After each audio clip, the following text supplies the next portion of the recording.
Thank you, French Shalom, and greetings to you all. Now, I gotta tell you, I never expected it, but my delivery system was impacted by the CrowdStrike outage or whatever happened, which shows how fragile the interdependent ecosystem of our technological world actually is. Maybe it's time to go back to smoke signals or tin can and string.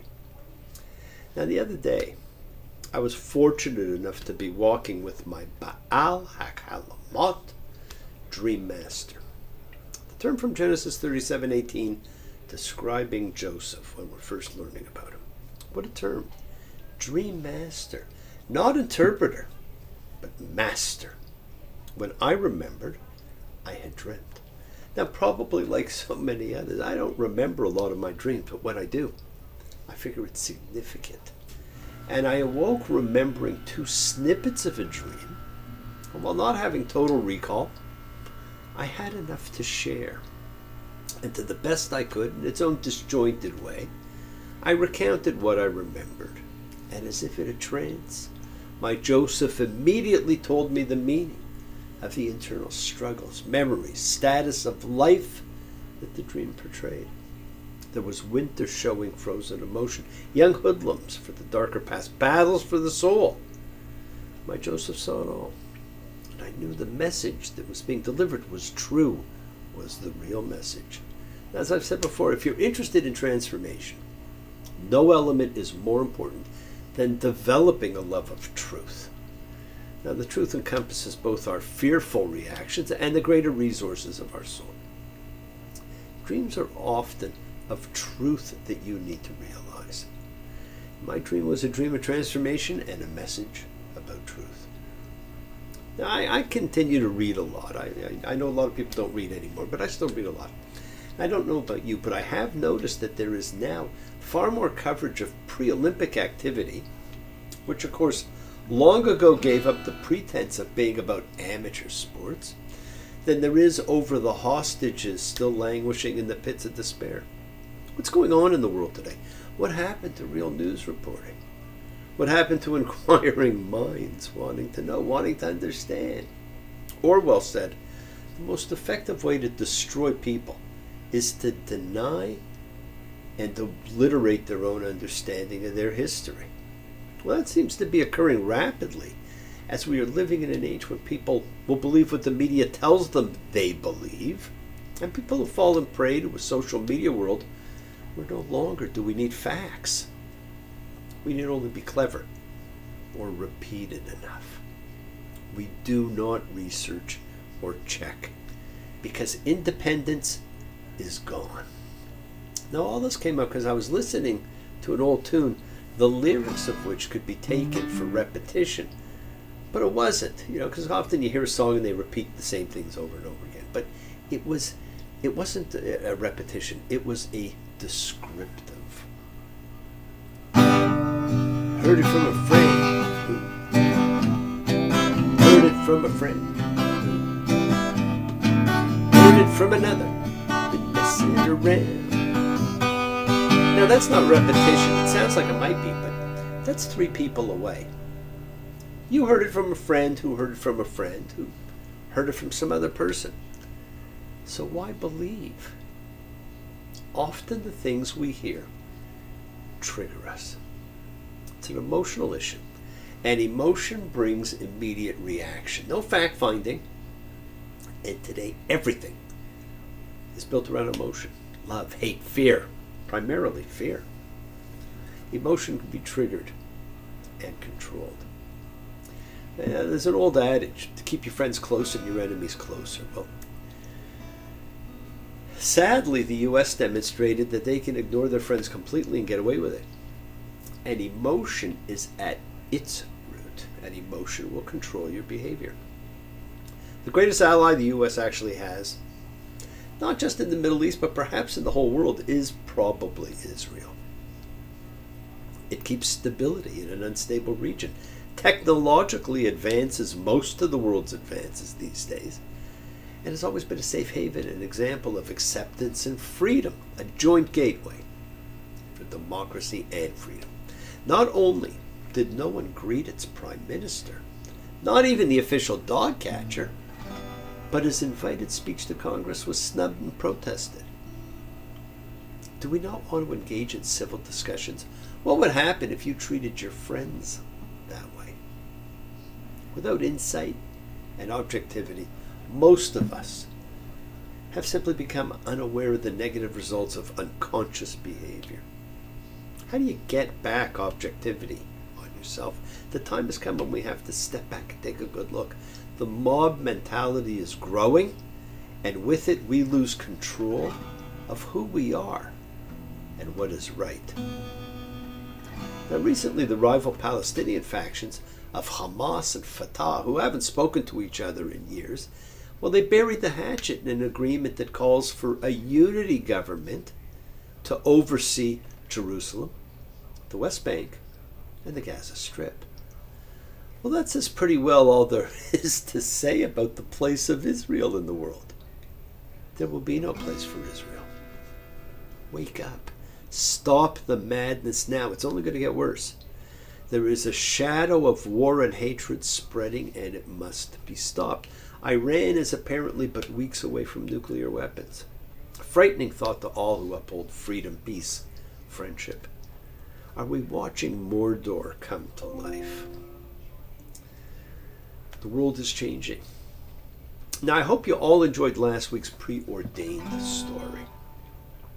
And you know, we all know asses who have a lot to say. Many of them happen to be our political representatives, but most are just not as worth listening to as Balaams.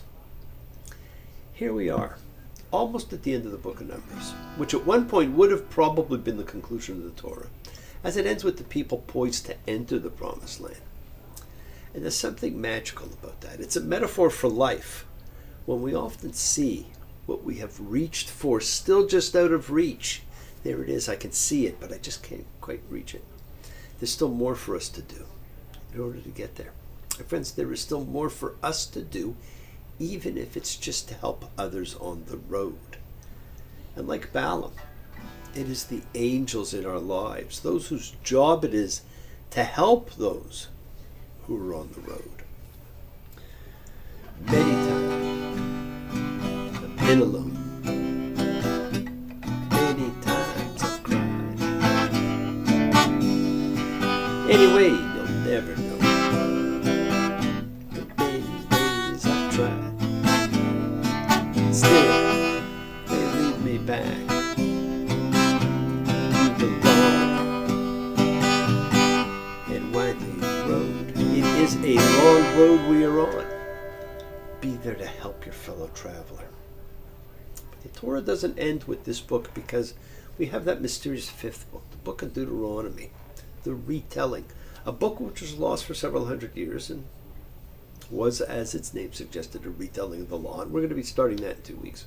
When we read it, you will see it could have been one of the books to be written by the king, or perhaps the one true book of Moses. We don't know. And quite frankly, we never will. We are each of us on our own individual journey to our own promised land. And although we're all different, there is still that one thing that makes us the same, our need and our desire to come together as a group to honor and pray individually, but while observing as a community. There's safety in numbers. There's a sense of camaraderie, collective consciousness. Like when we come together, as we gather as a group to honor and pray and observe as a community, because we put our differences aside, we form that like-minded group, the collective consciousness of seekers showing faith, any and all faith, love, any and all love, because it is a fellowship, a true chavura. So express our nature of kindness, compassion, thoughts, feelings, hopes, dreams, and wishes. It unites us all in this community house of spirit, Beth Ruach, sharing and bringing light, keeping fear at bay. Even though together, we're individual in our approach, each connecting in his or her or their own way. So once again, please do go ahead, invite everybody, physically, digitally, psychically, emotionally, spiritually, to gather and share from Psalm 133, the Hine Matov, come together.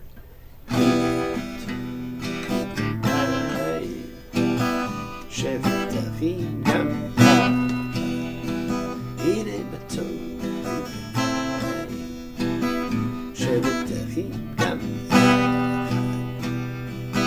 good, how pleasant it is for brothers and sisters together. Community.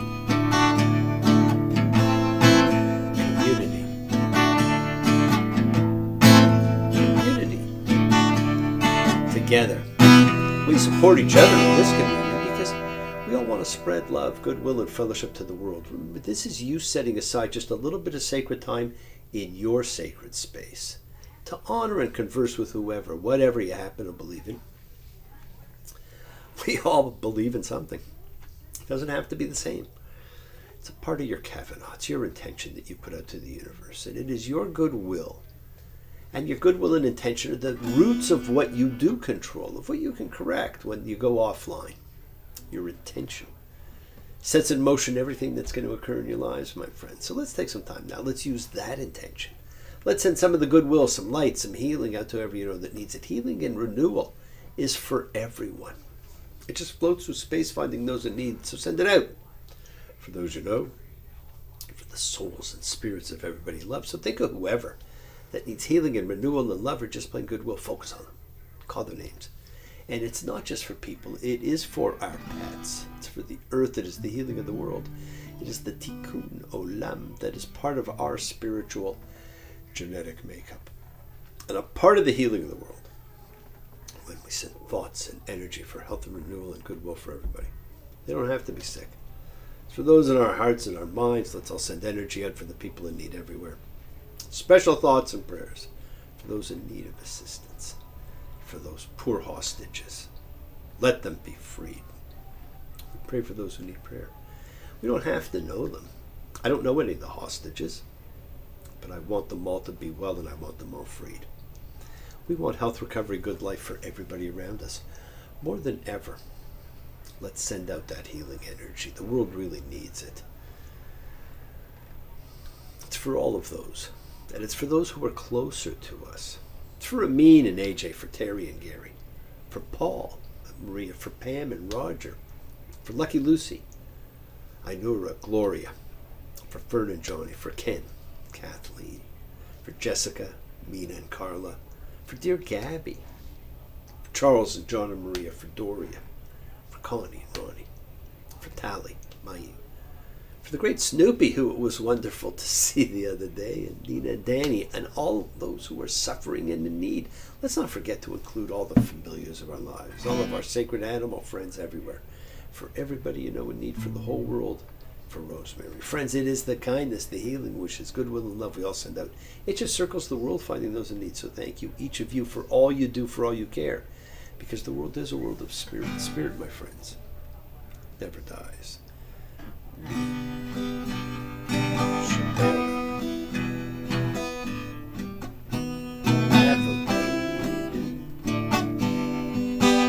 Makor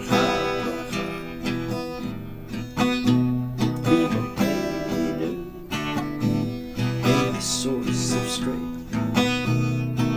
Bless the ones before us.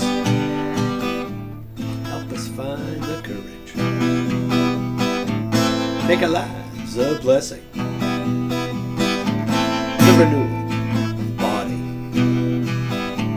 The renewal of spirit. Let us say, Amen. Please, Shabbat, let us all have our spirits renewed, because this, my friends, is the great prayer for healing, which we call upon God to heal as He has healed before. Me, Shaberach, may He who blessed, because all healing is a blessing. Let's all send and receive healing and renewal energy in our efforts to love, to share, to care, to grow. Now, wasn't last week's story something? How'd you feel about humor and satire in the Bible? Many have a difficult time with it. But as I pointed out, humor is essential to life. Now, we're about to read the second last reading of the book, and it wraps up, as you'd think, with an interesting story, this one of zealousness. A fantastic fight for women's rights, settled by God, by the way, and a breakdown of each holiday and what their offering or sacrifices are. We get their observances and rituals, but note, there's no history added, no purpose, no reminder of why each holy day is actually observed. ethics and morals take a back seat to ritual.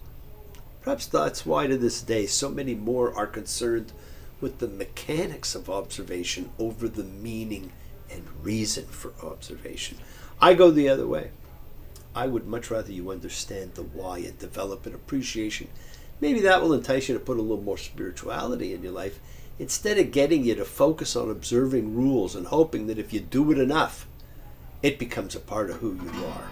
You may never know why, but you'll know how. You'll be a robot. Now, since we're at the end, we see the true changing of the guard takes place as Moses lays hands on Joshua and passes the mantle of leadership on. Religious control was determined by birth, political by choice. And yet, it is this process, the smicha, that is used in the ordination of rabbis to this day.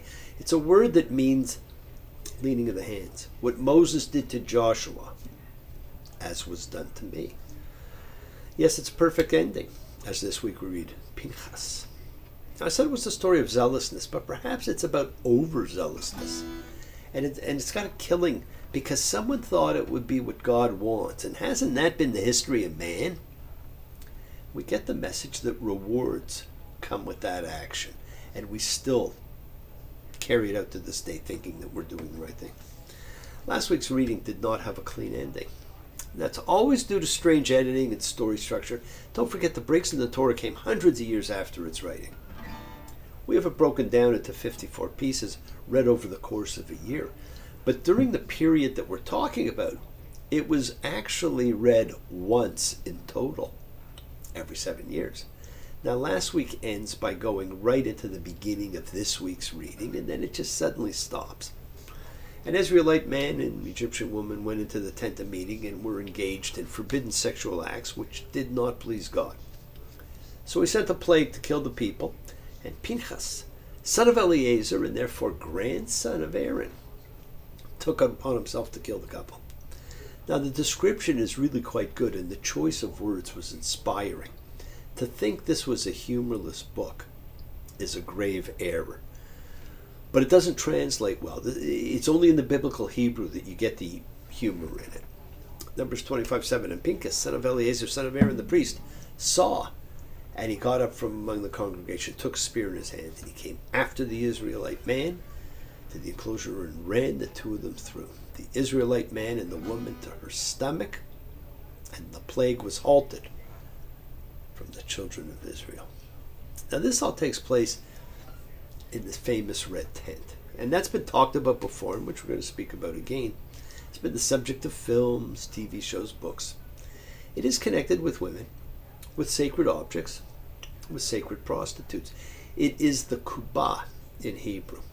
It was a tent used to house sacred objects, and like the biblical tabernacle, it was made of red leather. Now, since this episode begins precisely at the entrance to the tabernacle, it certainly appears that the kubah here refers to the inside of the tabernacle. But we don't know, was it one tent or many? It's a story of zeal, of execution in the name of God, of cementing privilege. And you're going to see it's also a story that gives the first legal fight for women's rights. You're going to read this and say, so what happened? Well, things change, and sometimes it takes a long time to recognize the change perhaps was right.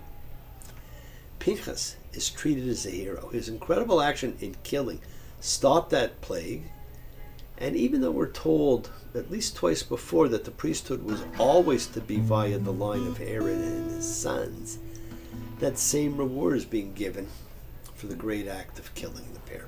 Numbers 25:13, and it shall be his and his seeds after him, a covenant of eternal priesthood, because he was jealous for his God and he made atonement for the children of Israel. That's an interesting crime. Therefore, it's an interesting act by Pinchas. Notice there's no trial, no witnesses.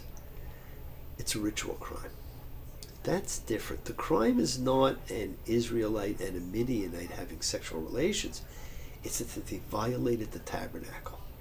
As non-Levites, they're not even permitted to enter the tabernacle, let alone to have sexual relations, whether it's for procreation, pleasure, or a fertility right. Therefore, It's ritual law. No trial, no need for witnesses. Ritual law was a different law. We then come also to why the Book of Numbers is called the Book of Numbers. It opened with a census, remember, hence its name, and now it closes with one also. It's another pair of bookends. Number 2651. These are the counts of the children of Israel, 601,730. Now it's interesting, this is almost the same amount as in the first census 40 years ago. And some of those mentioned play a prominent role, but there's a purpose here. Numbers 26:52. The Lord spoke to Moses, saying, "The land shall be distributed to those as a legacy with the number of names." Okay, I get it.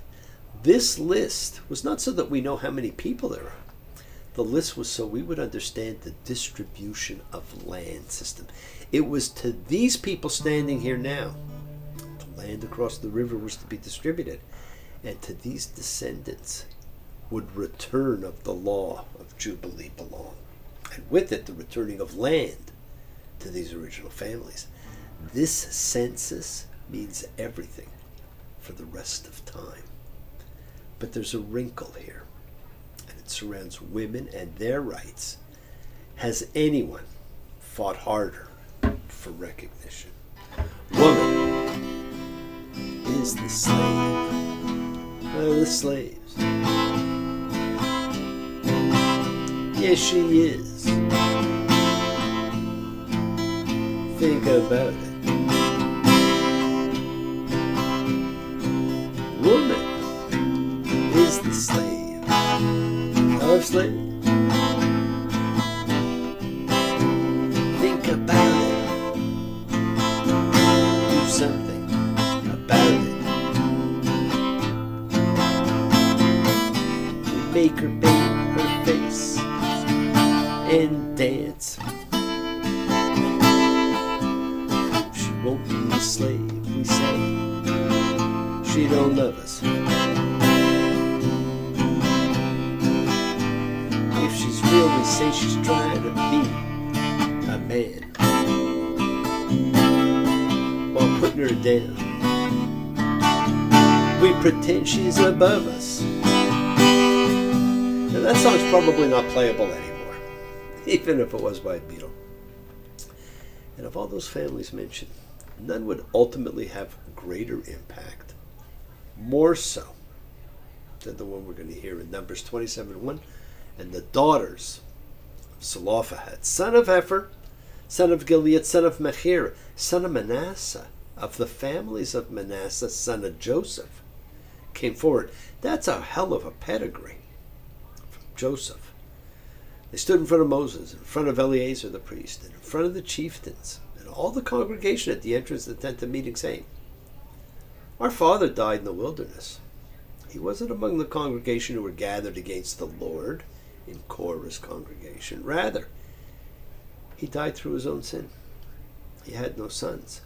Why should our father's name be subtracted from among his family because he didn't have a son? Give us possession among our father's brothers." Wow. Women want their father's land. They want to inherit like they're regular people. Well, Zelophehad's daughters now protest that the property that would have gone to their father will go to his brothers instead, and the family holding in his name will be forever lost. Moses listens. Moses makes their case to God. God says to Moses, "Zelophehad's daughters speak right. You shall give them a possession for a legacy among their father's brothers. You shall pass their father's legacy to them. You shall speak to the children of Israel, saying, a man who will die and not have a son, you shall pass his legacy to his daughter." Friends, that's the first victory in the battle for women's rights. It had been waged on the shores of the Jordan River 3,500 years ago. What happened? Remember, social transformation takes time. Generations, centuries, even millennia. The Torah does not command a revolution in the status of women. Instead, it provides for steps such as this one, which in the short run establish that women do have rights. and which ultimately participated in the development of women's rights more generally. We can choose to praise the Bible for how far it went, or we can be critical that it did not go further. We don't have to rewrite history about it. Yes, my friends, the world is sacred, so is everything in it. Express your gratitude, light a candle, make a wish. Celebrate your life and the lives of those you love. Share your feelings with them. Live free, be free, honor your freedom, be well, be happy, be blessed. Share and honor the light. And all who live in the light, continue to pray. Continue to send to everybody you know goodwill and love. Pray for peace and freedom for everybody, and end terror and hatred. Remember, we're a community. We learn together, we celebrate each other, we love each other. We share this right together, men and women equally, so let's send out love, not fear. Send out peace, harmony, goodwill, and healing to all who need it. Please do learn to forgive and learn to love. Open your hearts and honor the relationships in your life. Tell those you love that you love them. Examine your intention. Use them to imprint your will on the universe, because we set in motion everything that happens in our lives. It's our intention, our kavana, our cause, our effect. It's all linked. You always have time to forgive and be forgiven. You have the knowledge of what's good and bad, so acknowledge what you've done wrong. To yourself, to God, and to any person you've wronged. Ask forgiveness. But do so with sincerity, accountability, vulnerability. Forgive those who've hurt you. As you learn to be a forgiving and compassionate person, because the secret of forgiveness, compassion, and peace is in acceptance. Can you accept yourself, other people in the world, just as they are? Can you accept life just as it is without trying to control it? If you do, you can experience the peace that acceptance brings. So keep on dreaming, my friends. Keep on being, keep sharing, keep shining, keep teaching, keep spreading joy and goodwill. Do not follow fear, follow love, because it's always in front of you. Work to be present in the body. Expand your heart and quiet your mind, because the deepest source of real power lies in your consciousness, in your ability to be mindful, to be aware, to be present in all of life's circumstances. Love with the heart, because we're all part of a greater whole. Embrace love, not fear, forgiveness, not anger. Be there for someone, because someone will always be there for you, whether you know it or not. Continue to explore faith and what it means to you. Never accept shame as a natural state, because whatever you feel, others have felt. Whatever you've experienced, others have too. Share together. We learn together and we help each other, because we are each of us trying to find love and acceptance and support. We all have, or could have, that special someone in our lives, so find them, tell them what they mean, because you're never alone on your journey. Keep forgiving those you need to forgive, and keep asking forgiveness from those you need to ask forgiveness of. Listen to the voice of God. He, she, it, them, they, whatever, talks to you. Remember, your connection to God and all He has created in body and soul is a part of you. It's a part of me. It's a part of all of us, and it will be forever. We have reached the time when, after 3,500 years, we should not wonder about the status of women or anyone else. And remember that one of the things preordained and coming up is that festival of love, the happiest day of the year. Kind of like the first Sadie Hawkins Day, a day dedicated to women in which women actually rule. I am woman. Give me roar. Your neighbor's too big to ignore. And I know too much to go back and pretend. 'Cause I've heard it all before. And I've been down there on the floor. They're gonna keep me down again. Oh yes, I am wise, but it's wisdom born of pain. Yes, I paid the price, but look how much I gained. If I have to, I can do anything. Strong. I'm invincible. Yes, you are. Well, thank you for joining me, my friends. Keep sharing the light. Practice forgiveness. Be thankful, be gracious, be kind. Be loving. Believe in yourself. Spread a little goodwill to the world. Continue to be the miracle in someone else's life. And be an example of all you can be. Shabbat shalom and blessings to you all. Take care.